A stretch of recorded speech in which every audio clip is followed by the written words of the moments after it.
Welcome to another video update. Today I would like to show you how to quickly find good NFTs. We will go over the history of ICOs, and why I think they are very similar to NFTs in regards to price action. So if you can't remember what happened 4 years ago, or you didn't know crypto back then, this video will be very helpful. Let's get started.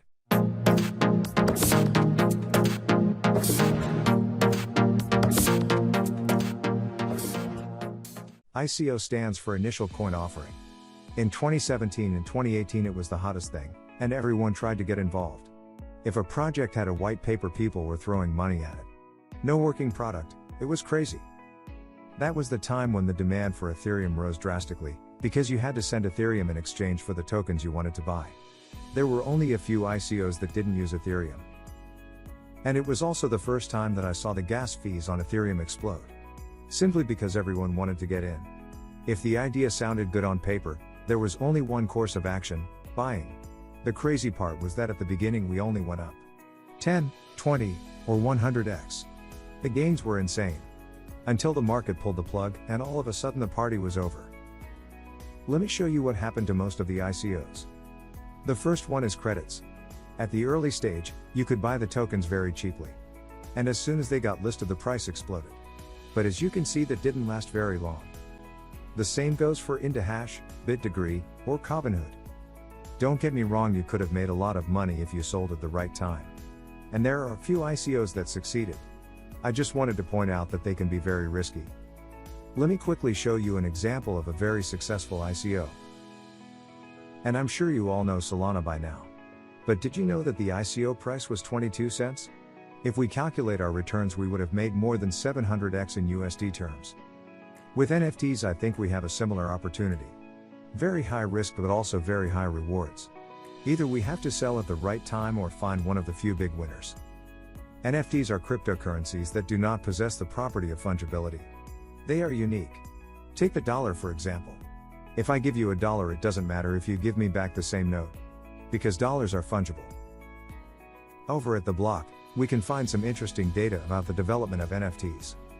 You can see that at the beginning it was mostly art and collectibles.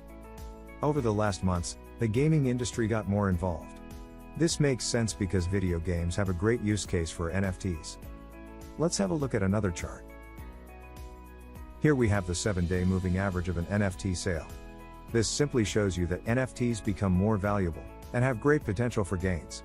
Let me give you a few guidelines to help you find a good NFT. Just remember, they are very risky and you have to do your own research. First, you want to find a community around this NFT. You can check social media like Twitter or Facebook. I would aim for a community greater than 10,000 people. Next, find the utility. If a token has a lot of utility, it can drastically increase the price. For example, in a video game, you can verify ownership of a digital asset. Last but not least is your entry point. Don't buy NFTs that are already crazy expensive. Axie Infinity comes to my mind, where you can spend more than $100,000. That is too much risk. Try to find NFTs cheaper than $500. And only invest if you are okay losing this money. Let me show you a website I use when I look for NFTs.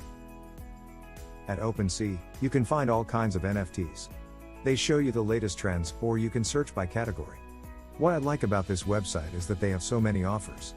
You can literally spend your whole day looking for NFTs. I found one that I personally think looks cool. Let's check if it fits the other criteria. Axon Worlds are unique pieces with their own theme and design.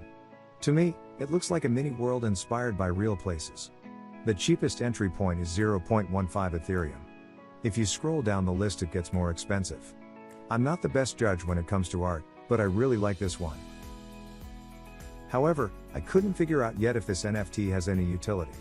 With $500, the entry price is definitely okay, but I haven't decided if I should buy it or not.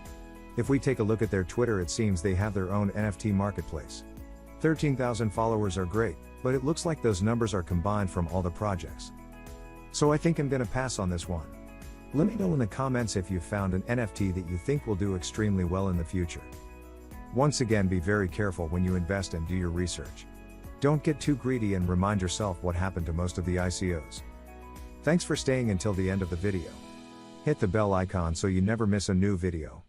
See you next time.